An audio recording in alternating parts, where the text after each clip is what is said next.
insonning zaif nuqtalarida uning kuchli tomonlari berkitilgan bo'ladi degan gapning ma'nosi shuki, sizni eng ko'p qiynaydigan yoki qo'rqitadigan jihatlar ko'pincha sizning eng katta o'sish va kuch manbaingizga aylanishi mumkin. Masalan, rad etilishdan qo'rqadigan inson odatda insonlar bilan yaqin munosabat o'rnatish qobiliyatiga ega bo'ladi. Qo'rquvini yengsa, u mehribon va ishonchli inson bo'lib yetishadi. Uyatchan odam ko'pincha kuzatuvchan, chuqur fikrlaydigan va yaxshi tinglovchi bo'ladi. Uyatchanligini boshqarsa, u juda kuchli notiq yoki rahbar ham bo'lishi mumkin. Muvaffaqiyatsizlikdan qo'rqadigan inson odatda mas'uliyatli va tirishqoq bo'ladi.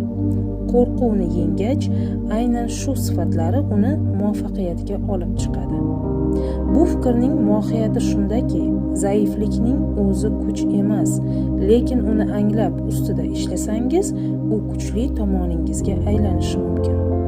Xuddi ko'mirning ichida olmos yashiringandek, insonning eng katta salohiyati ham ba'zan uning eng og'riqli nuqtalari ortida yashirin bo'ladi.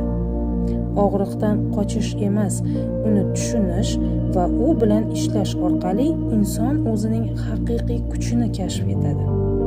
Shu bilan birga, bu fikrni mutlaq qoida sifatida qabul qilmaslik kerak. Har bir zaiflik avtomatik ravishda kuchga aylanadi. Ammo inson o'z zaif tomonlarini tan olib, ular ustida ishlasa, aynan o'sha jarayon uning kuchli fazilatlarini rivojlantirishi mumkin.